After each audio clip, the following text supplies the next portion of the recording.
அனைவருக்கும் வணக்கம். இது ஜிகே சங்கர் ஜென்ரல் ஸ்டடீஸ். நான் ரேணுபிரியன் ஈஸ்வரன். நம்ம இன்றைக்கி பார்க்க போகிற டாபிக் வந்து பல்லவர்கள். நம்ம ஹிஸ்ட்ரியில் இருக்கக்கூடிய மிகுந்த முக்கியமான டாபிக்ஸ் எல்லாமே டிஸ்கிரிப்டிவ் டைப்பில் பார்த்துட்ருக்கோம். ஸோ அந்த அடிப்படையில் சிந்து சமவெளி நாகரிகம் கம்ப்ளீட் பண்ணியிருக்கோம். குப்தர்கள், டெல்லி சுல்தான்கள், முகலாயர்கள், மராத்தியர்கள், இந்த மாதிரி ஒவ்வொரு விஷயத்தையும் கன்க்ளூட் பண்ணிட்டே வந்து தென்னிந்திய அரசுகள் ஸ்டார்ட் பண்ணோம். இந்த தென்னிந்திய அரசுகளில் ரொம்ப முக்கியமான பிற்கால சோழர்கள் கம்ப்ளீட் பண்ணிட்டோம், பிற்கால பாண்டியர்கள் கம்ப்ளீட் பண்ணியாச்சு. இப்போ பல்லவர்கள் பார்க்குறோம். பல்லவர்கள் பொதுவாக 6ஆம் முதல் 9ஆம் நூற்றாண்டு வரை தங்களோட ஆட்சியை செலுத்தியதாக வரலாறு குறிப்பிடுது. கிபி 6ஆம் நூற்றாண்டுலேருந்து 9ஆம் நூற்றாண்டுக்கு இடைப்பட்ட காலகட்டங்களில் பல்லவர்களுடைய ஆட்சி நடைபெற்றது. இதே கிட்டத்தட்ட சராசரியாக குப்தர்களோட ஆட்சியும் நடைபெற்றது வட இந்தியாவில் என்பது முக்கியத்துவம் வாய்ந்தது. பல்லவர்களுடைய தோற்றம் குறித்து பல்வேறு தியரிகளை சொல்கிறாங்க.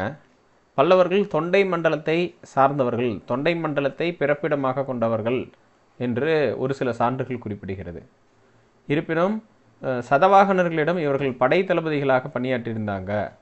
அப்படி வேலை செஞ்சிட்டு இருந்த இவங்க பின்னாட்களில் ஒரு அரச மரபை உருவாக்கினார்கள் என்று பல இடங்களில் தரவுகள் கிடைக்கிறது. இன்னும் சில குறிப்புகளில் மணிப்பல்லவத்தீவிலிருந்து பல்லவர்கள் வந்திருக்கிறார்கள், இவர்கள் சோழ இளவரசி நாகக்கன்னிகை வம்சாவளியினராக இருக்கக்கூடும் என்றும் சான்றுகள் ஒரு சிலது. இதெல்லாம் தியரிட்டிக்கலாக சொல்லக்கூடியது. பல்லவர்கள் குறித்த சான்றுகளில் முக்கியமானது கல்வெட்டு சான்றுகள். கல்வெட்டு சான்றுகளில் மண்டகப்பட்டு குகை கல்வெட்டு பல்லவர்கள் பற்றிய விரிவான தகவல்களை குறிப்பிடுது. இது மட்டும் இல்லாமல் ஐஹோல் கல்வெட்டு இரண்டாம் புலிகேசி காலத்தை சார்ந்த ஐஹோல் கல்வெட்டு பல்லவர்களை குறித்த சான்றுகளை குறிப்பிடுது. காரணம், இரண்டாம் புலிகேசி பல்லவர்களுடைய வடக்கு பகுதியை கைப்பற்றியிருப்பார். பின்னாட்களில் மாமல்லன் வந்து இரண்டாம் புலிகேசியை தோற்கடித்து வாதாபி நகரை கைப்பற்றினார் என்பது வரலாறு. கல்வெட்டுகளுக்கு அடுத்து செப்பேடுகளை நாம் பார்க்கும்போது கசக்குடி செப்பேடுகள் பல்லவர்கள் கால தகவல்களை, அவர்களுடைய நிர்வாகம், அவர்களுடைய வணிக முறை எந்த மாதிரிலாம் இருந்துச்சு போன்ற தகவல்களை வழங்குது. இது மட்டுமல்லாமல் வெளிநாட்டு பயணி யுவான் சுவாங்குடைய குறிப்புகள், பல்லவர்கள் காலத்து குறிப்புகளும் விரிவான தகவல்களை வழங்குகிறது. பல்லவர்களை பற்றி தகவல்களை வழங்கக்கூடிய இலக்கியங்கள்னு எடுத்துக்கிட்டோமா, மத்த விலாச பிரகாசனா, அவந்தி சுந்தரி கதாசரம், கலிங்கத்து பரணி, பெரிய புராணம், நந்தி கலம்பகம் ஆகியவை பல்லவர்களை பற்றி சொல்லக்கூடியதாக இருக்கிறது. முதலாம் மகேந்திரன் மத்த விலாச பிரகாசனம் என்ற நாடக நூலை இயற்றினார் என்பது முக்கியமானது. அது மட்டுமல்லாமல் அவந்தி சுந்தரி கதாசரம் போன்ற புத்தகங்களை தண்டி இயற்றினார் என்பதும் முக்கியத்துவம் வாய்ந்தது. நந்தி கலம்பகம் 3ஆம் நந்திவர்மன் காலத்து வரலாற்றை குறிப்பிடக்கூடியதாக இருக்கிறது. இதெல்லாம் இலக்கியங்கள் சார்ந்திருக்கக்கூடிய ஒரு தகவல்கள். இதே காலத்தில்தான் தேவாரம் உருவாக்கப்பட்டது. சைவ சமயத்தை சார்ந்த அப்பர், சுந்தரர், சம்பந்தர், திருஞான சம்பந்தர் போன்றவர்கள் புகழ் பெற்றிருந்தார்கள். அப்பர் முதலாம் மகேந்திரனை சமண சமயத்திலிருந்து சைவ சமயத்திற்கு மாற்றினார் என்ற தகவல்களும் உள்ளது. பெரிய புராணம் சேக்கிலார் அவர்களால் எழுதப்பட்டது. இது 3ஆம் நந்திவர்மன் காலத்தை சார்ந்ததாக இருக்கிறது. அவரை பற்றிய விரிவான தகவல்கள் வழங்கப்படுகிறது என்பதும் முக்கியத்துவம் வாய்ந்தது. 4000 திவ்ய பிரபந்தம் திருமங்கை ஆழ்வார் அவரால் உருவாக்கப்பட்டது. இது வந்து 2ஆம் நந்திவர்மன் காலத்தை சார்ந்ததாக இருக்கிறது. அவர்கள் சமகாலத்தவர்களாக இருந்திருக்கிறார்கள். திருமங்கை ஆழ்வார் மற்றும் 2ஆம் நந்திவர்மன் ஆகியவர்கள் சமகாலத்தவர்களாக இருந்திருக்காங்க. லோகவிபாகா என்ற ஒரு புத்தகம், இது சமண சமயத்தை சார்ந்த ஒரு புத்தகம், சர்வநந்தி என்பவரால் எழுதப்பட்டது. சிவவர்மன் இந்த காலத்தை சார்ந்தது என்று ஒரு சில தகவல்கள் குறிப்பிடப்படுகிறது. அவந்தி சுந்தரி கதாசரா தண்டின் என்பவரால் எழுதப்பட்டது. தண்டி வந்து ராஜசிம்மன் காலத்தை சார்ந்தவர் என்று புத்தகத்தில் தெரிவித்திருக்கிறாங்க. இதுவே சிம்ம விஷ்ணுவுடைய அவைக்கள புலவராக இருந்த வராவி கீதாச்சுர்ணயம் என்ற ஒரு புத்தகத்தையும் எழுதியிருந்தார் என்பது. இதெல்லாம் வந்து பல்லவர்களுடைய ஆட்சி நிர்வாகம் எப்படி இருக்குது, அவங்களுடைய படை கட்டமைப்பு மற்றும் வணிக முறைகள் எப்படி இருந்துச்சு, சமூகத்தில் எந்த மாதிரியான செயல்பாடுகள் இருந்துச்சு, இது எல்லாமே நமக்கு வந்து விரிவான தகவல்களை வழங்குகிறது. பல்லவர்களுடைய அரசாட்சி அடிப்படையில் பார்க்கும்போது முற்கால பல்லவர்களாக அறியப்பட்டவர்கள் சிவஸ்கந்தவர்மன், விஜயஸ்கந்தவர்மன். இந்த சிவஸ்கந்தவர்மன், விஜயஸ்கந்தவர்மன் முற்கால பல்லவர்களாக அறியப்படுகிறார்கள். இவர்களுடைய காலம் 3ஆம் நூற்றாண்டிலிருந்து 4ஆம் நூற்றாண்டு, கிபி 250 350 காலத்தை சார்ந்தவர்களாக இந்த பல்லவர்கள் இருந்திருக்கிறாங்க. இதை அடுத்து பிற்கால பல்லவர்கள் ஆட்சிக்கு வராங்க. அவர்களில் ரொம்ப முக்கியமானவர் சிம்ம விஷ்ணு. சிம்ம விஷ்ணுவோடைய ஆட்சி காலம் குறித்த பல்வேறு கருத்துக்கள் நிலவுகிறது. ஒரு கல்வெட்டு வச்சு உறுதியான முடிவுக்கு நம்ம வர முடியாத சூழலில் சிம்ம விஷ்ணுவுடைய காலகட்டம் 550 600 இருந்திருக்கலாம், அல்லது 570 600 இருந்திருக்கலாம் என்று தகவல்கள் குறிப்பிடப்படுகிறது. முதலாம் மகேந்திரவர்மன் காலம் என்பது 600 630 எனவும், நரசிம்மவர்மன் முதலாம் நரசிம்மவர்மன் காலம் வந்து 630 668 எனவும் இருக்கிறது என்பதை பார்க்க முடிகிறது. முதலாம் மகேந்திரவர்மன் காலம் 600 630, பிராக்கெட்டில் 590 630 என்ற காலத்தை சார்ந்ததாக இருக்கிறது. அப்போ முதலாம் மகேந்திரவர்மன், அதுக்கப்புறம் நரசிம்மவர்மன், முதலாம் நரசிம்மவர்மன் ஆகிய காலகட்டங்கள் அடுத்தடுத்து வருது. முதலாம் நரசிம்மவர்மன் மாமல்லன் என்ற பெயருடன் புகழ்பெற்று விளங்குகிறார் என்பது அவரை பற்றிய அடிப்படை தகவல். இதற்கு பிறகு 2ஆம் மகேந்திரவர்மன் ஆட்சிக்கு வரார். அவருடைய காலகட்டம் 668 670 இடைப்பட்ட காலகட்டமாக இருக்கிறது. இதற்கு அடுத்ததாக பரமேஸ்வரவர்மன், முதலாம் பரமேஸ்வரவர்மனுடைய காலகட்டம் 670 700 எனவும், ஒரு சில பேர் வந்து இல்லை 680 அவருடைய காலகட்டம் முடிஞ்சிருச்சு என்றும் சொல்லப்படுகிறது. சிம்ம விஷ்ணு, மகேந்திரவர்மன், நரசிம்மவர்மன், 2ஆம் மகேந்திரவர்மன், பரமேஸ்வரவர்மனுக்கு பிறகு 2ஆம் நரசிம்மவர்மன் ஆட்சிக்கு வருகிறார். 2ஆம் நரசிம்மவர்மன் ராஜசிம்மன் என்று அழைக்கப்படுகிறார். இவருடைய ஆட்சி காலம் 695 722 என்று தகவல்களும், 680 720 என்ற தகவல்களும் இருக்கிறது. எதுவுமே உறுதிப்படுத்தப்படாதது. அது மட்டுமல்லாமல் இந்த காலகட்டத்தை தான் சார்ந்தவர் என்று அனுமதிப்பதில் ஒரு சில சிரமங்கள் இருக்கிறது. இதற்கு பிறகு பரமேஸ்வரவர்மன், 2ஆம் பரமேஸ்வரவர்மன் ஆட்சிக்கு வருகிறார். நந்திவர்மன், தண்டிவர்மன், 3ஆம் நந்திவர்மன் போன்றவர்கள் ஆட்சிக்கு வருகிறார்கள். நிருபதுங்கவர்மன், அபரிஜித்தவர்மன் போன்றவர்கள் ஆட்சி வருகிறார்கள். ஸோ இப்போ இவங்க பல்லவர்களில் கடைசி அரசனாக அபரிஜித்தவர்மன் அறியப்படுகிறார். சிம்ம விஷ்ணுவுடைய காலகட்டம் 570 600 என்று சொல்லப்படுகிறது. சிம்ம விஷ்ணுவுடைய தந்தை சிம்மவர்மன் என்பவர் வந்து இருந்திருக்காரு. இவர் காலகட்டத்திலே பல்லவ மரபு என்பது ஓரளவுக்கு எழுச்சி பெற்றிருந்தாலும் அஃபீஷியலாக இந்த பல்லவ வம்சத்தை வந்து நிறுவியவராக சிம்ம விஷ்ணு அழைக்கப்படுகிறார். சிம்ம விஷ்ணு அவனி சிம்ஹா என்ற பட்டத்தை சூடிக்கொண்டார். இந்த பட்டத்திற்கு உலகின் சிங்கம் என்று அர்த்தம். இது மாதிரி நிறைய பட்டங்களை நம்ம பார்த்துருக்குறோம். குறிப்பாக நம்ம வந்து முகலாயர்கள் காலகட்டத்திலையும் நிறைய பட்டங்கள், ஒவ்வொரு அரசர்களும் ஒவ்வொரு பட்டங்களை சூடிக்கொண்டிருக்கிறார்கள். அது மட்டும் இல்லை, அவங்களோட பேருக்கு மீனிங் வந்து இருந்திருக்கும். இப்போ எடுத்துக்காட்டு வந்து ஷாஜகான் அப்படின்னா என்ன, அதுக்கப்புறம் வந்து அவுரங்கசீப் என்றால் என்ன, அதுக்கப்புறம் ஜஹாங்கீர், இதெல்லாம் உலகினை வென்றவர், உலகினை கைப்பற்றியவர், இந்த மாதிரி பல பெயர்களுக்கும் அர்த்தம் வந்து இருந்திருக்கிறது. அது மாதிரி தான் சிம்ம விஷ்ணு என்பதற்கு அவனி சிம்ஹா என்ற பட்டமும் உலகின் சிங்கம் என்றும் அழைக்கப்பட்டது.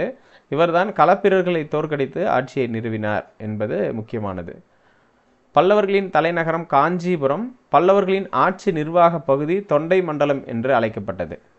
பல்லவ நிர்வாக பகுதியானது ஆந்திராவிலிருந்து காவிரி வரைக்கும் இருந்திருக்கிறது. குறிப்பாக விஷ்ணுகுடி என்ற இடத்திலிருந்து காவிரி வரைக்கும் இடைப்பட்ட பகுதியை பல்லவர்கள் ஆட்சி செய்திருக்கிறார்கள். சிம்ம விஷ்ணுடைய அவைக்கள புலவராக இருந்த ஒரு நபர் பராவி. இவர் பாரவி அல்லது பராவி என்று அழைப்பார்கள். இவர் எழுதிய புத்தகம் வந்து கீதார்ஜுனயம் என்ற புத்தகத்தை அவர் வந்து எழுதினார். இவர் சிம்ம விஷ்ணு காலத்தை சார்ந்தவராக இருக்கிறார். சிம்ம விஷ்ணுவுக்கு பிறகு அவருடைய மகன் முதலாம் மகேந்திரன் ஆட்சிக்கு வருகிறார். முதலாம் மகேந்திரவர்மன் என்று அழைக்கப்படக்கூடியவர் கிபி 600 630 என்ற ஆட்சி காலத்தை கொண்டவராக இருக்கிறார். 30 ஆண்டுகள் பல்லவ வம்சத்தை ஆட்சி செய்தவர் இவர். சிம்ம விஷ்ணுவின் மகன். அது மட்டுமல்லாமல் மகேந்திரவர்மன் சமண சமயத்தை சார்ந்தவராக தொடக்கத்தில் இருந்திருக்கிறார். சமண சமயத்தை சார்ந்தவராக இருந்த மகேந்திரவர்மனை சைவ சமயத்திற்கு மாற்றியவர் அப்பர் தான் இவர் வந்து கன்வெர்ட் பண்ணுறாரு. ஸோ முதலாம் மகேந்திரவர்மன் அப்பரால் சமண சமயத்திலிருந்து சைவ சமயத்திற்கு மாறினார் இது மட்டுமல்லாமல் முதலாம் மகேந்திரவர்மன் பல்வேறு பட்டங்களை சூட்டி கொண்டார். எடுத்துக்காட்டு குணபரன், சேத்தகாரி, விசித்திரசித்தன், மத்த விலாசன், சங்கீரண ஜதி, சித்திரகார புலி போன்ற பல பட்டங்களை இவர் சூடிக்கொண்டார் என்பது முக்கியமானது. ஸோ அந்த அடிப்படையில் குணபரன், கலகப்பிரியா, சேத்தகாரி, விசித்திரசித்தன், மத்த விலாசன், சங்கீர்த்தன ஜதி, சித்திரகார புலி போன்ற பட்டங்களை இவர் சூடிக்கொண்டார். இதில் ஒவ்வொன்றுக்கும் ஒவ்வொரு மீனிங் இருக்குது. இப்போ எடுத்துக்காட்டு சேத்தகாரி என்ற பட்டத்தை சூட்டி கொண்டதால் எந்த காரணத்துக்காக சூட்டி கொண்டார்? கோவில்களை கட்டுவதால் சேத்தகாரி என்ற பட்டத்தை சூட்டி கொண்டார். ஓவியம் தீட்டுவதால் விசித்திரசித்தன் என்று அழைக்கப்பட்டார். மத்த விலாச பிரகாசனா என்ற ஒரு நாடகத்தை எழுதியதால் மத்த விலாசன் என்றும் அழைக்கப்பட்டார். இந்த மத்த விலாச பிரகாசனா என்பது ஒரு பௌத்த சமயத்தை விமர்சனம் செய்யக்கூடிய வகையில் அமைந்த ஒரு நாடகம். இது குடிகாரர்களின் மகிழ்ச்சி என்ற பொருள்படுற மாதிரி இது இருக்கு என்பதும் பார்க்க முடிகிறது. சங்கீரண ஜதி என்பது இசைக்காக அவர் சூடிக்கொண்ட பட்டம். சித்திரகார புலி ஓவியத்திற்காக சூடிக்கொண்ட பட்டம். இது மட்டுமல்லாமல் முதலாம் மகேந்திரன் பகவத் வியூகம் என்ற புத்தகத்தையும் தட்சிண சித்திரம் என்ற புத்தகத்தையும் எழுதியுள்ளார். பகவத் வியூகம், தட்சிண சித்திரம் என்ற 2 புத்தகங்களை எழுதியுள்ளார் முதலாம் மகேந்திரன். இது மட்டுமல்லாமல் இவர் மகேந்திரவாடி, மகேந்திர மங்கலம் என்ற 2 நகரங்களை உருவாக்கினார் என்பதும் முக்கியத்துவம் வாய்ந்தது. 2 நகரங்கள், மகேந்திரவாடி, மகேந்திர மங்கலம். அது மட்டுமல்லாமல் குடவரை கோவில்கள் இவர் காலத்தில் நிறையவே இருந்துச்சு. குறிப்பாக குடவரை கோவில்களுக்கு முதலாம் மகேந்திரவர்மன் மாதிரி அல்லது அவருடைய காலகட்டம் என்றுமே அழைக்கப்படுகிறது. மகேந்திரவாடி, தலவனூர், மண்டகப்பட்டு, திருச்சி மலைக்கோவில், பல்லவபுரம், திருவாதி சிவாலயம், வல்லம், செங்கல்பட்டில் இருக்கக்கூடிய இடங்கள், இங்கே எல்லாமே குடைவரை கோவில்கள் காணப்பட்டது. முதலாம் மகேந்திரன் வீணை வாசிப்பதில் வல்லவராக இருக்கிறார் என்று நாம் அறிய முடிகிறது. முதலாம் மகேந்திரன் வீணை வாசிப்பதில் வல்லவராக இருக்கிறார். இதே மாதிரி சமுத்திரகுப்தருக்கு இந்த வீணை வாசிப்பதில் பெரிய இன்ட்ரெஸ்ட் இருந்திருக்கு அப்படிங்கிறத நம்ம குப்தர்களில் படிச்சிருப்போம்.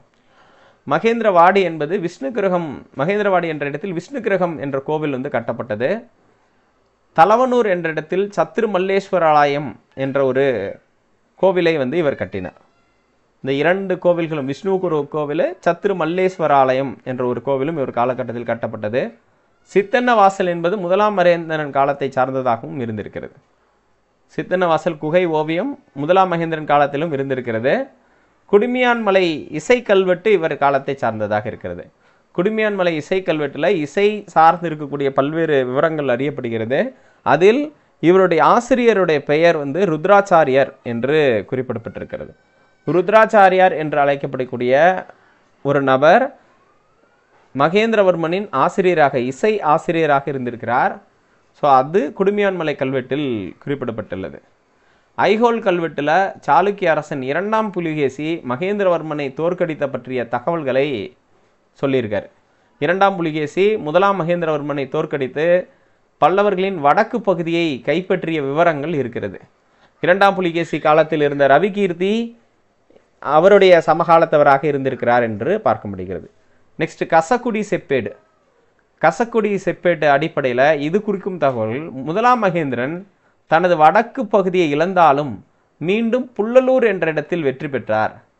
புல்லலூர் என்ற இடத்தில் வெற்றி பெற்று இந்த பல்லவர்கள் ஆட்சியில் அந்த குறிப்பிட்ட பகுதியை இழந்தாலும் மீதி இருக்கக்கூடிய பகுதியை தக்க வைத்து கொண்டார் என்ற வரலாறு குறிப்பிடப்படுகிறது. இப்போ முதலாம் மகேந்திரனை பொறுத்த வரைக்கும் முதலாம் மகேந்திரனுடைய ஆட்சி காலம் ரொம்ப முக்கியமானது. அவருடைய கட்டிய கோவில்கள் ரொம்ப இம்பார்ட்டன்ட். அவர் கட்டிய கோவில்கள் ரொம்ப முக்கியமானது. மூன்றாவது அவருடைய பட்டங்கள், சூட்டி கொண்ட பட்டங்கள் ரொம்ப முக்கியமானது. முதலாம் மகேந்திரன் காலத்தை சார்ந்த அவர் எழுதிய புத்தகங்கள் மற்றும் நாடகங்கள்.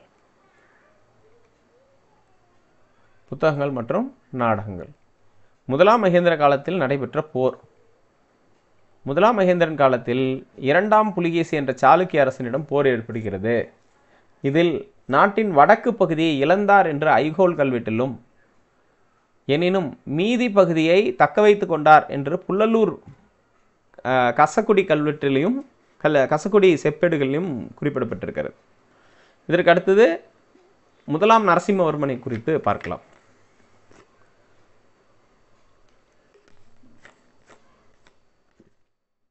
முதலாம் நரசிம்மனோட ஆட்சி காலம் 630 668, 38 ஆண்டுகள் ஆட்சி புரிகிறார் முதலாம் நரசிம்மவர்மன்.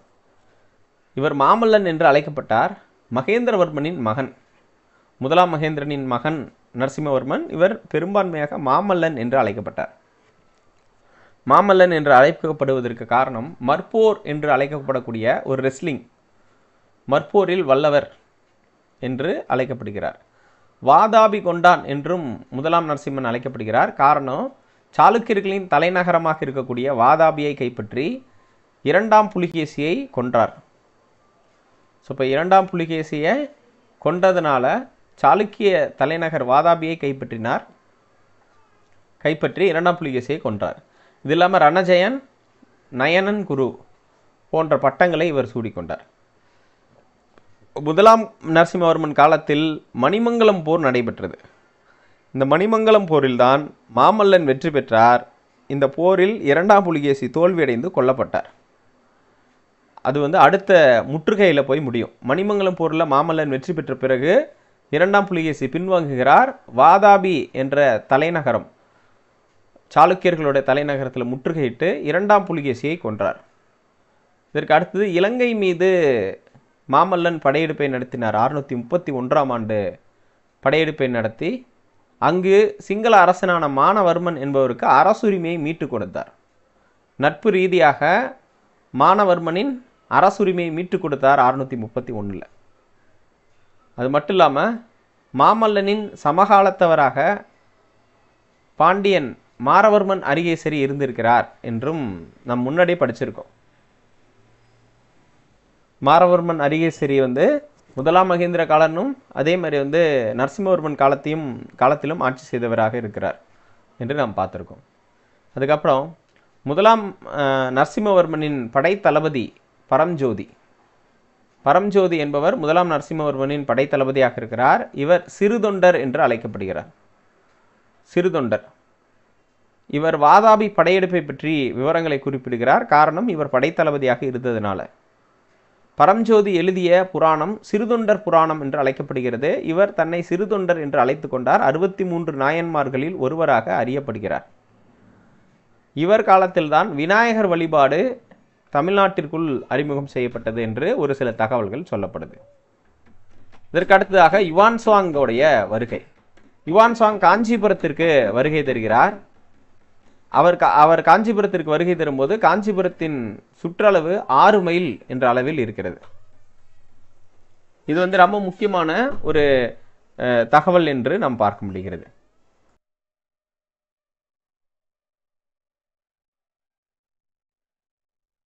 ஓகே, யுவான் சுவாங்கோடைய வருகையை நம்ம பார்க்குறோம். இவர் கிபி 642 பல்லவர்களுடைய ஆட்சி பகுதிக்கு வரார். பல்லவ நாட்டிற்கு வருகை தருகிறார் என்பதை நாம் பார்க்க முடிகிறது. ஸோ இதை வச்சு நீங்கள் பார்க்கும்போது முதலாம் நரசிம்மவர்மனுடைய ஆட்சி காலம் என்பது 630 668. எனவே யுவான் சுவாங் அவர்கள் மாமல்லன் காலத்தில்தான் காஞ்சிபுரத்திற்கு வருகை தந்திருக்கிறார் என்று ஒரு சில சான்றுகள் சொல்கிறது. இவருடைய கூற்றுப்படி காஞ்சிபுரம் 6 மைல் சுற்றளவு கொண்டது. காஞ்சியில் நூற்றுக்கணக்கான பௌத்த மடாலயங்கள் காணப்பட்டது, சமண பௌத்த மடங்கள். இவை கடிகைகள் என்று அழைக்கப்பட்டது. அதாவது கல்வியை சொல்லிக் கொடுக்கும் கடிகைகள் என்று அழைக்கப்பட்டது. இங்கு காஞ்சியின் முதன்மை பண்டிதராக மிகவும் புகழ்பெற்ற வத்சயானர் இருந்தார் என்ற தகவல்களை யுவான் சுவாங் குறிப்பிடுகிறார். அது மட்டுமல்லாமல் தர்மபாலர் என்ற ஒரு மிக பால வம்சத்தை சார்ந்த ஒரு அரசர் காஞ்சியில் பயின்றவராக இருக்கிறார் என்ற தகவலும் இதில் கிடைக்கிறது.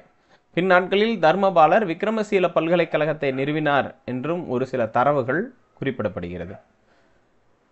அது மட்டுமல்லாமல் முதலாம் நரசிம்மவர்மன் அல்லது மாமல்லன் காலத்தில் கட்டப்பட்ட கோவில்களாக ஒற்றைக்கல் ரதம், பஞ்சபாண்டவர் ரதம், மண்டபங்களான மகிஷாசுரபர்த்தினி மண்டபம், வராக மண்டபம், திருமூர்த்தி மண்டபம், இந்த மண்டபங்கள் கட்டும் முறைகள் எல்லாமே மாமல்லன் காலத்தை சார்ந்ததாக இருக்கிறது. ஒற்றைக்கல் ரதங்கள் ஆகியவை மாமல்லன் காலத்தில் கட்டப்பட்டதாக அறியப்படுகிறது. கோவர்த்தன மலை சிற்பம் போன்றவை எல்லாமே இதில் மிக பெரிய அளவில் வந்து மாமல்லன் காலகட்டத்தில் புகழ் பெற்று விளங்குகிறது என்று பார்க்க முடிகிறது. இதற்கு பிறகு ஆட்சிக்கு வந்தவர் வந்து 2ஆம் மகேந்திரன். அவருடைய ஆட்சி வந்து குறைந்த காலம் இருந்தது. அவருக்கு பிறகு பரமேஸ்வரன், 1ஆம் பரமேஸ்வரவர்மன் என்ற ஒரு பல்லவ மன்னன் ஆட்சிக்கு வருகிறார். கிபி 670 680க்கு இடைப்பட்ட காலகட்டத்தில் ஆட்சி செய்கிறார். இவர் காலத்தில் நடைபெற்ற போர் பெருவளநல்லூர் போர் என்று அழைக்கப்படுகிறது. பெருவளநல்லூர் போர் என்பது லால்குடி என்ற இடத்திற்கு அருகில் நடைபெற்றது. இது திருச்சி மாவட்டத்தில் உள்ளது. இதில் பரமேஸ்வரவர்மன் வெற்றி பெறுகிறார். 2ஆம் புலிகேசியின் மகனான விக்ரமாதித்யா தோல்வியடைகிறார் என்று இந்த சான்றுகள் குறிப்பிடுகிறது. இப்போ 2ஆம் புலிகேசி தொடர்பான இருக்கக்கூடிய விஷயங்களை பார்த்தீங்கன்னா, ஃபஸ்ட்டு வந்து மகேந்திரவர்மன் தான். மகேந்திரவர்மன் அவருக்கு எதிராக 2ஆம் புலிகேசி இருந்தார். 2ஆம் புலிகேசியிடம் மகேந்திரவர்மன் தோல்வியடைந்தார் என்பது குறிப்பிடத்தக்கது. நாட்டின் வடக்கு பகுதியை வந்து இழந்தார். இதற்கு பிறகு அதே 2ஆம் புலிகேசியை வந்து மாமல்லன் எதிர்கொள்கிறார். இந்த முறை மாமல்லன் வெற்றி பெற்று 2ஆம் புலிகேசியை கொள்கிறார். 2ஆம் புலிகேசியின் மகனான விக்ரமாதித்யா, 1ஆம் விக்ரமாதித்யா ஆட்சிக்கு வருகிறார். அவருக்கு எதிராக பரமேஸ்வரவர்மன் இருக்கிறார். இப்போ பரமேஸ்வரவர்மனுக்கும் விக்ரமாதித்தனுக்கும் இடையிலான போர் பெருவளநல்லூர் என்ற இடத்தில் நடைபெற்றது. அதில் பரமேஸ்வரவர்மன் வெற்றி பெற்றார். பரமேஸ்வரவர்மன் தீவிர சிவபக்தராக அறியப்படுகிறார். இவர் காஞ்சிபுரத்தில் உள்ள கூரம் சிவன் கோவிலை கட்டினார். மாமல்லபுரத்தில் கணேசர் கோவில், ராமானுஜர் மண்டபம் போன்ற அம்சங்கள் எல்லாமே பரமேஸ்வரன் காலத்தை சார்ந்ததாக அறியப்படுகிறது. இதற்கு பிறகு 2ஆம் நரசிம்மவர்மன் ஆட்சி காலம் துவங்குகிறது. 2ஆம் நரசிம்மவர்மன் 680 720க்கு இடைப்பட்ட 40 ஆண்டுகளில் ஆட்சி செய்கிறார் என்பது முக்கியமானது. நரசிம்மவர்மனுடைய சிறப்பு பெயர்களில் ராஜசிம்மன், சங்கரபக்தன், வாத்திய வித்யாதரன், ஆகமப்பிரியன் ஆகிய பட்டங்களை சூடிக்கொள்கிறார் என்பதை நாம் பார்க்க முடிகிறது. ஸோ நரசிம்மவர்மன் காலகட்டத்தில் இதெல்லாம் வந்து நடக்கிறது அப்படிங்கிறத பார்க்க முடிகிறது. அப்போ இந்த அடிப்படையில் ராஜசிம்மன், சங்கரபக்தன், வாத்திய வித்யாதரன், ஆகமப்பிரியன் ஆகிய பட்டங்களை வந்து சூடிக்கொண்டார் 2ஆம் நரசிம்மவர்மன். இவரின் காலம் அமைதி காலம் என்றும் அழைக்கப்படுகிறது. இவரின் காலம் அமைதி காலம் என்று அழைக்கப்பட்டது. இவருடைய அவையில் தண்டி என்ற புகழ்பெற்ற அறிஞர் வந்து காணப்பட்டார் என்று நாம் பார்க்க முடிகிறது. அப்போ சிம்ம விஷ்ணு காலகட்டத்தில் பராவி என்ற அறிஞரும், அது மட்டுமல்லாமல் 2ஆம் நரசிம்மவர்மன் காலத்தில் தண்டி என்ற அறிஞரும் வந்து காணப்பட்டார்கள். இதில் குறிப்பாக ராஜசிம்மன் என்று பெரும்பான்மையாக அழைக்கப்பட்ட 2ஆம் நரசிம்மவர்மன் காலத்தில் 3 முக்கிய கோவில்கள் கட்டப்பட்டது. காஞ்சி கைலாசநாதர் கோவில், ஐராவதீஸ்வரர் கோவில், மாமல்லபுரம் கடற்கரை கோவில், பானமலை தலகிரீஸ்வரர் கோவில் ஆகியவை வந்து இவருடைய காலகட்டத்தில் கட்டப்பட்டது. காஞ்சி கைலாசநாதர் கோவில், மாமல்லபுரம் கடற்கரை கோவில், பானமலை தலகிரீஸ்வரர் கோவில் ஆகியவை வந்து கட்டப்பட்டது. இதில் குறிப்பாக மாமல்லபுரத்தில் இருக்கக்கூடிய சிற்பங்கள் மற்றும் கடற்கரை கோவில்கள் எல்லாத்தையும் சேர்த்து மாமல்லபுரத்திற்கு யுனெஸ்கோ அந்தஸ்து வழங்கப்பட்டது. யுனெஸ்கோ வேர்ல்ட் ஹெரிட்டேஜ் சைட் என்று அழைக்கப்படக்கூடிய அந்தஸ்து 1984 வழங்கப்பட்டது என்பதும், இவர் காலகட்டத்தில் 720 தான் அவருடைய ஆட்சி முடியுது. அந்த காலகட்டத்தில் சீனாவிற்கு ஒரு வணிக தூதுக்குழுவை இவர் வந்து அனுப்பினார் என்பது முக்கியமான ஒன்று. அது மட்டுமல்லாமல் நாகப்பட்டினத்தில் பௌத்த விவகாரம் ஒன்றை கட்டுவதற்காக நில தானங்களை இவர் செய்தார் என்பதும், இவருடைய அவைக்கள புலவராக இருந்த தண்டி நிறைய புத்தகங்கள் எழுதினார். அதில் குறிப்பாக தண்டி அலங்காரம் என்பது தமிழ் மொழியில் எழுதப்பட்ட புத்தகம். இது வந்து காவிய தர்ஷனா என்று அழைக்கப்பட்ட சமஸ்கிருத மொழியின் தமிழ் மொழி மொழிபெயர்ப்பு என்பது குறிப்பிடத்தக்கது. தண்டி அலங்காரம், தாசகுமார சரித்திரம், காவிய தரிசனம், அவந்தி சுந்தரி கதாசரம் ஆகிய புத்தகங்களை எழுதினார். இவர் 2ஆம் நரசிம்மவர்மன் காலத்தை சார்ந்தவர் என்பதும் முக்கியமானது. குறிப்பு: 2ஆம் பரமேஸ்வரவர்மன் வந்து விலர்த்தி படையெடுப்பில் மரணமடைந்தார். 11 ஆண்டுகள் ஆட்சி செய்து மரணமடைந்தார் என்ற தகவலும் இருக்கு. இதற்கு அடுத்ததாக 2ஆம் நந்திவர்மன் அல்லது நந்திவர்ம பல்லவ மல்லா என்று அழைக்கப்பட்ட ஒரு அரசரை பார்க்கலாம். இவர் எப்படி ஆட்சிக்கு வந்தார் அப்படிங்கிறத நாம் பார்க்கலாம். ஆல்ரெடி நம்ம ஃபஸ்ட்டு நம்ம படித்த சிம்ம விஷ்ணுவோடைய தம்பி பீமவர்மன் என்பவர் இருந்திருக்காரு. அவருடைய வழித்தோன்றலான ஹிரண்யவர்மனின் மகன்தான் நந்திவர்ம பல்லவ மல்லா.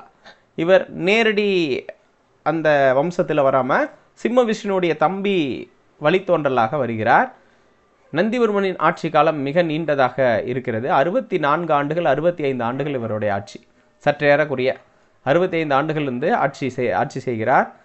இவருடைய அமைச்சர்கள் மற்றும் கடிகையில் இருக்கக்கூடியவங்கெல்லாம் சேர்ந்து இவரை தேர்வு செய்தார்கள் என்பது குறிப்பிடத்தக்கது.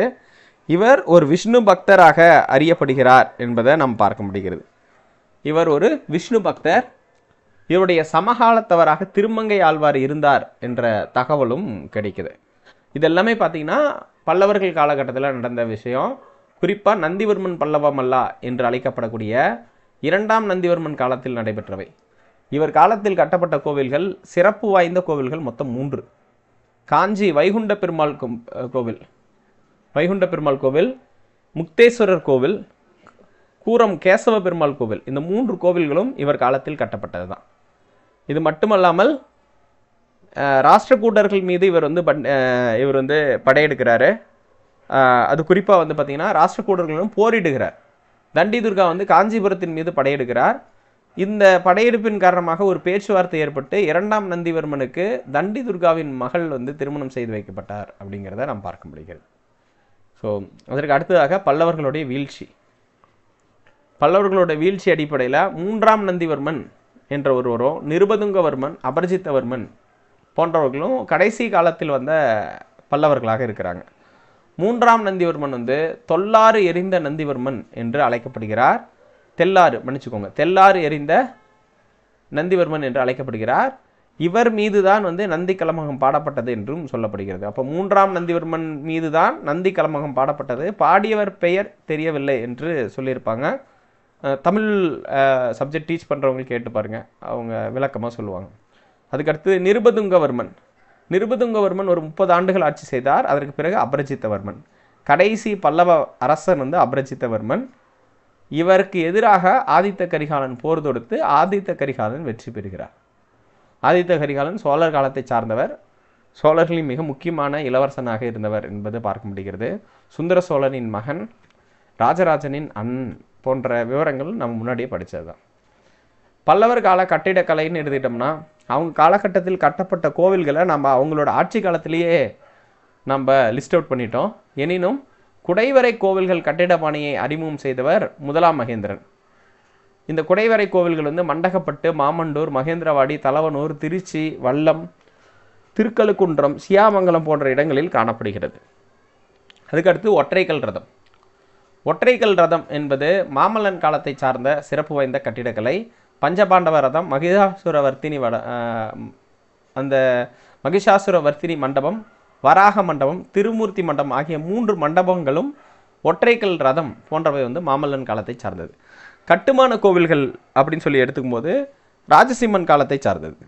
ராஜசிம்மன் காலத்தில் காஞ்சி கைலாசநாதர் கோவில், இதை ராஜசிம்மேஸ்வரம் என்றும் அழைப்பார்கள். இதில் டூப்ரெயில் என்று சொல்லக்கூடிய ஒரு பிரான்ஸ் ஆய்வாளர் வந்து இதில் இருக்கக்கூடிய ஓவியங்களை குறிப்பிட்டு இதோடைய தன்மைகளை எக்ஸ்பிளைன் பண்ணியிருக்காரு.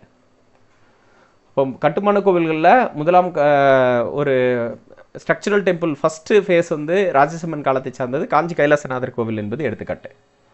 அதுக்கடுத்து வந்து பார்த்திங்கன்னா கட்டுமான கோவில்கள் 2ஆம் நந்திவர்மன் காலத்தை சார்ந்தது காஞ்சி வைகுண்ட பெருமாள் கோவில் என்று அழைக்கப்படுகிறது. இங்கு போர் காட்சிகள் இடம்பெறுகிறது என்று பார்க்க முடிகிறது. அப்போ கட்டுமான கோவில்கள் நந்திவர்மன் 2ஆம் நந்திவர்மன் காலத்தை சார்ந்தது. காஞ்சி வைகுண்ட பெருமாள் கோவில் இதில் வந்து இந்த காலத்தை சார்ந்தது, 2ஆம் நந்திவர்மன் காலத்தை சார்ந்ததாக இருக்கிறது. இப்போ மேட்ச் பண்ண சொன்னாங்கன்னா, இப்போ எடுத்துக்காட்டு மண்டகப்பட்டு குடைவரை கோவில் 1ஆம் மகேந்திரனை சார்ந்தது. பஞ்சபாண்டவ ரதம், மகிஷாசுரவர்த்தினி மண்டபம், வராக மண்டபம், திருமூர்த்தி மண்டபம்லாம் மாமல்லன் காலத்தை சார்ந்தது. காஞ்சி கைலாசநாதர் கோவில் என்பது ராஜசிம்மன் காலத்தை சார்ந்தது. காஞ்சி வைகுண்ட பெருமாள் டெம்பிள் என்பது 2ஆம் நந்திவர்மன் காலத்தை சார்ந்தது என்று அறியப்படுகிறது. மாமல்லபுரத்தில் இருக்கக்கூடிய சிறப்பம்சங்களாக, மாமல்லபுரம் ஆல்ரெடி பார்த்துருந்தோம், இது UNESCO world heritage site. So UNESCO world heritage சைட்டுங்கிறதுனால 1984 யுனெஸ்கோவின் பாரம்பரிய தல அந்தஸ்து பெற்று அங்கே இருக்கக்கூடிய சிறப்பு வாய்ந்த தன்மைகள் காணப்பட்டது. குறிப்பாக அவர்கள் காலத்தில் இருக்கக்கூடிய சிற்பம் வந்து ரொம்ப முக்கியமானது. அங்கே பார்த்தீங்கன்னா திறந்தவெளி கலையரங்கம்னு ஒன்று அமைஞ்சிருக்கும். இது வந்து மாமல்லன் காலத்தை சார்ந்தது தான். அங்கு பேன் பார்க்கும் குரங்கு, யானைகள், தவம் இருக்கும் பூனை, சிவபெருமான் தலையில் இருக்கக்கூடிய கங்கை நதி, அர்ஜுனன் தபசு போன்றவை வந்து சிறப்பம்சம் கொண்டு சிற்பங்கள் வந்து செதுக்கப்பட்டிருக்கிறது. அது மட்டும் இல்லாமல் அர்ஜுன ரதம், தர்மராஜ ரதம், பீம ரதம் போன்றவை வந்து காணப்பட்டிருக்குது. அர்ஜுன ரதம் வந்து சிம்ம, விஷ்ணு, மிதுலா, துவாரபாலகா சிலைகள் காணப்படுகிறது. தர்மராஜ ரதத்தில் சதுர வடிவ அடித்தளமும் 3 அடுக்கு விமானமும் காணப்படுகிறது. பீம ரதத்தில் செவ்வக வடிவம் வந்து காணப்படுகிறது. ஹரிஹரர், பிரம்மா, விஷ்ணு, ஸ்கந்தர், சிவன், கங்காதரர், அர்த்தநாரீஸ்வரர் போன்ற சிற்பங்கள் வந்து இதில் காணப்படுகிறது என்பதை நாம் பார்க்க முடிகிறது. இதெல்லாம் பீமரதம் சார்ந்து இருக்கக்கூடியது. நெக்ஸ்ட் கடற்கரை கோவில். கடற்கரை கோவிலை பொறுத்த வரைக்கும் பார்த்திங்கன்னா 5 அடுக்கு கோவில் என்று அழைக்கப்படக்கூடிய ஒரு மிக முக்கியத்துவம் வாய்ந்த கோவில் காணப்படுகிறது. அங்கே 3 கருவறைகள் காணப்படுகிறது. அதில் குறிப்பாக சிவன் விஷ்ணுவுக்குன்னு சொல்லிட்டு ஒரு கருவறை வந்து ஒதுக்கீடு செஞ்சுருக்காங்க. அது மட்டும் இல்லாமல் வெளிப்புற சுவர்களில் விஷ்ணு சிற்பங்கள் அதிகமாக காணப்படுது என்று இதெல்லாம் கடற்கரை கோவில்கள் சார்ந்து இருக்கக்கூடிய சிறப்பம்சங்கள். பல்லவர் காலத்தில் இலக்கியங்கள் போதுமான அளவு நம்ம முன்னாடி பார்த்துட்டோம். அந்தந்த அரசர்களுக்கு நடுவிலேயே என்னென்ன புத்தகங்கள், குறிப்பாக பராவி என்ன புத்தகம் எழுதினார், தண்டி என்ன புத்தகம் எழுதினார், குறிப்பாக முதலாம் மகேந்திரன் காலத்தில் எழுதப்பட்ட நாடகங்கள், புத்தகங்கள், இந்த லிஸ்டெல்லாம் முன்னாடியே கொடுத்தாச்சு. இருந்தாலும் இது இல்லாமல் எக்ஸ்ட்ரா நமக்கு என்ன கொடுத்துருக்காங்கன்னா, நியாய பாஷ்யா என்ற புத்தகத்தை வாட்சயாயர் எழுதினார். இவர் கடிகையில் ஒரு ஆசிரியராக இருந்தார். தட்சிண சித்திரம் வந்து முதலாம் மகேந்திரவர்மன் காலத்தை சார்ந்தது. தாசகுமார சரித்திரம் தண்டி காலத்தை சார்ந்ததாக இருக்கிறது. அதுக்கடுத்து கிர்தாச்சு நயம் என்பது பராவி காலத்தை சார்ந்தது. பரத வெண்பா என்பது பெருதேவனார் அவர்கள் எழுதினது. மகாபாரதத்தின் மொழிபெயர்ப்பாக அறியப்படுகிறது. 2ஆம் நந்திவர்மன் காலத்தை சார்ந்ததாகவும் வழங்கப்படுகிறது. தேவாரம் வந்து நாயன்மார்களால் தொகுக்கப்பட்டது என்பது நாம் பார்க்க முடிகிறது. 4000 திவ்ய பிரபந்தம் ஆழ்வார்களால் ஆழ்வார்கள் காலத்தை சார்ந்தது. குறிப்பாக நாதமுனி இதை தொகுத்தார் என்றும் சொல்லப்படுகிறது. நிர்வாகம் அடிப்படையில் மகாராஜாதி ராஜா என்று அழைக்கப்பட்டவர் அரசர் தான் முதன்மையான நிர்வாகியாக அறியப்படுகிறார். அமத்தியா என்ற ஆலோசகர் காணப்பட்டார். மந்திரி என்பவர் வந்து முக்கிய முடிவுகளை எடுக்கக்கூடிய ராஜதந்திரியாக அறியப்பட்டார். மந்திரி மண்டலம் என்பது மந்திரிகளுடைய கூட்டமைப்பு, தொகுப்பு என்று அழைக்கப்படுகிறது. ரகசிய கிரதா என்ற அந்தரங்க செயலாளர், பர்சனல் அட்டெண்டன்ட் இருந்தாங்க. மாணிக்க பண்டாரம் காப்பான் என்ற கருவூல அதிகாரி வந்து இருந்திருக்காரு. கோஷ ஆதியட்சா என்று சொல்லக்கூடிய மேற்பாளையாளர், தர்மாதிகாரி என்ற நீதிபதி, கர்ணதண்டம் என்பது அபராதம், மேல்நிலை நீதிமன்றம் விதிக்கும் அபராதம் கர்ணதண்டம், கீழ்நிலையில் இருக்கிறது அதிகரண தண்டம் என்று அழைக்கப்படும். கொடுக்காப்பிள்ளை என்ற நன்கொடை அதிகாரியும் பல்லவர் காலத்தில் காணப்பட்டிருக்கிறார்கள். அது மட்டும் இல்லாமல் நிலமானியம்னு சொல்லும்போது பிரம்மதேயம், தேவதானம் போன்றவை வந்து காணப்பட்டிருக்கிறது. பிரம்மதேயம் பிராமணர்களுக்கு வழங்கக்கூடிய தான நிலம், தேவதாயம் என்பது கோவில்களுக்கு வழங்கக்கூடிய இந்த மிக குறிப்பான ஒரு டொனேஷன் அடிப்படையில் வரக்கூடிய நிலங்கள், தான நிலங்கள் என்று அழைக்கப்படுகிறான். பல்லவர்கள் காலத்தை சார்ந்த உருக்காட்டம் கோட்டம் என்ற இடத்தில் ஒரு அகழ்வாராய்ச்சி நடக்குது. இந்த உருக்காட்டு கோட்டம் என்ற இடத்தில் அகழ்வாராய்ச்சி நடந்த ஆண்டு 1879. இதில் பல்லவர்கள் காலத்தை சார்ந்த ஒரு சில பொருள்கள் வந்து கிடைக்குது. இந்த உருக்காட்டு கோட்டம் என்பது புதுச்சேரிக்கு அருகில் உள்ளது. குறிப்பாக 2ஆம் நந்திவர்மன் காலத்தை சார்ந்த அவருடைய 22வது ஆட்சி காலத்தை சார்ந்த ஒரு சில செப்பு பட்டயம் கிடைக்கிறது. செப்பு பட்டயத்தில் 11 ரிங் வந்து இருக்கிறது. அதில் லிங்கம், நந்தி என்ற உருவம் பதித்ததாக இருக்கிறது. சமஸ்கிருதத்தில் மன்னருடைய புகழ் பாடப்பட்டிருக்கிறது. தமிழ் மொழியில் மானிய விவரங்களை வழங்கியிருக்கிறாங்க. அப்போ இந்த உருக்காட்டு கோட்டம் அகழ்வாராய்ச்சி என்பது 1879 நடைபெற்றது. புதுச்சேரிக்கு அருகில் இருக்கிறது. 2ஆம் நந்திவர்மன் காலத்தை சார்ந்த ஒரு அகழ்வாராய்ச்சி இடமாக அறியப்படுகிறது. சமூகம் அடிப்படையில் சபை, ஊரார் போன்ற அமைப்புகள்லாம் இருந்துச்சு. இதில் சபை, ஊரார் போன்றவை வந்து ஒவ்வொரு தனித்துவமான செயல்களை கொண்டிருந்தார்கள். சபை அடிப்படையில் நிலம், நீர்ப்பாசனம், வேளாண்மை, குற்றம் போன்ற விவரங்களை வந்து இவங்க வந்து அட்மினிஸ்ட்ரேட் பண்ணுறாங்க. மாவட்ட குழு அடிப்படையில் நாடு போன்றவை உருவாக்கப்படுகிறது. அதுக்கடுத்து ஏரிப்பட்டி, ஏரி நிலம் என்பது நீர்ப்பாசனத்திற்கு உகந்ததாக காணப்படுகிறது. இதற்கு ஏரி குழு என்ற ஒரு அமைப்பும் வந்து உருவாக்கப்பட்டிருக்கிறது. அது மட்டும் இல்லாமல் யுவான்சாங்குடைய வருகையின் போது யுவான்சாங் சொன்ன விஷயம் என்னென்னா, காஞ்சிபுரத்தில் 100 பௌத்த மடாலயம் காணப்பட்டிருக்கிறது. அங்கு 10,000த்திற்கும் மேற்பட்ட குருமார்கள் காணப்பட்டார்கள் என்றும் விவரங்களாக கொடுக்குறாரு. பல்லவர் கால வரியில் நிலவரி வந்து 6 1 பாகம் முதல் 10 1 பாகம் வரை காணப்பட்டிருக்கிறது. இவருடைய இந்த வரி விதிப்பு விகிதம் வந்து மாறி மாறி தான் இருந்திருக்கு. பல்லவர்கள் காலத்தில் காலாட்படை, குதிரைப்படை, யானைப்படை வந்து புகழ்பெற்றதாக இருந்திருக்கிறது. பல்லவர் கால வணிகம் என்பது ரொம்ப புகழ்பெற்றதாக இருந்திருக்கிறது. குறிப்பாக வந்து துறைமுகங்கள் வந்து மாமல்லபுரம், நாகப்பட்டினம் ஆகிய இடங்களில் துறைமுகங்கள் அமைந்திருந்தது. மணி கிராமம் என்று சொல்லக்கூடிய வணிகர் கிராமங்கள் அந்தந்த இடங்களில் அமைந்திருந்தாங்க. மணி கிராமம் என்று அழைக்கப்படக்கூடியவை. அது மட்டும் இல்லாமல் வணிகம் செய்த இடங்களாக ஜாவா, சுமத்ரா, கம்போடியா, இலங்கை, சீனா, பர்மா போன்ற இடங்களில் பல்லவர்கள் வணிக தொடர்புகளை கொண்டிருந்திருக்கிறார்கள். இதற்குன்னு தனி வணிக மையம், வணிக குழுக்கள்லாம் உருவாக்கியிருக்காங்க. வணிக மையம் ஐஹோலில் ஒரு வணிக மையம் வந்து அமைந்திருந்தது என்றும் பார்க்க முடியுது. சுதேசி, ஞானதேசி, ஐநூற்றுவர் என்ற பெயரில் வணிக குழுக்கள் இருந்துச்சு. சுதேசிங்கிறது உள்ளூர் வணிகமும், ஞானதேசிங்கிறது வெளியூர் வணிகத்தையும் பேசக்கூடியதாக இருக்கிறது. இவர்கள் என்று தனி கொடியெலாம் அமைச்சிருக்கிறாங்க. காளை உருவம் பதித்த கொடியையும் பயன்படுத்தியிருக்காங்க. வணிக ஒப்பந்தம் அடிப்படையில் வீர சாசனம் ஆகியவை வெளியிடப்பட்டிருக்கிறது. ஞானதேசி என்ற வணிக குழுவுடைய கல்வெட்டு பதிவு அடிப்படையில் தலைவர்களுக்கு பட்டன்சாமி, பட்டணக்கிழார், தண்டநாயக்கர் போன்ற பெயர் இந்த தலைவர்களுக்கான பட்டங்கள் வழங்கப்பட்டிருக்கிறது. உறுப்பினர்களோட பேர் வந்து ஐஹோல் பரமேஸ்வரியர் என்றும் அழைக்கப்படுகிறது. குறிப்பாக வந்து சேரர் காலத்தை சார்ந்த 6 முதல் 9ஆம் நூற்றாண்டை சார்ந்த ஒரு சில தகவல்களும் கிடைத்திருக்கிறது. சேர பெருமாள் என்று அழைக்கப்படக்கூடிய ஒரு பிரான்ச் வந்து கேரளாவில் இருந்திருக்கிறது என்றும் பார்க்க முடிகிறது. பட்டிடக்களுக்கும் இவங்களுக்கும் பெருசாக ஒரு கனெக்ஷன் கிடையாது. பட்டிடக்கள் என்பது சாளுக்கியர்கள் சார்ந்து இருக்கக்கூடிய இடங்களாக இருக்கும். அவங்க சார்ந்து ஒரு சில இன்ஃபர்மேஷனை கொடுப்பாங்க. எனினும் பட்டிடக்கல் என்பது ஒரு யுனெஸ்கோ ஹெரிடேஜ் சைட்டு. 1987 இதற்கான அந்தஸ்து வழங்கப்பட்டது என்பது முக்கியத்துவம் வாய்ந்தது. இதனோட நம்ம பல்லவர்களை நம்ம வந்து கம்ப்ளீட் பண்ணிடலாம்.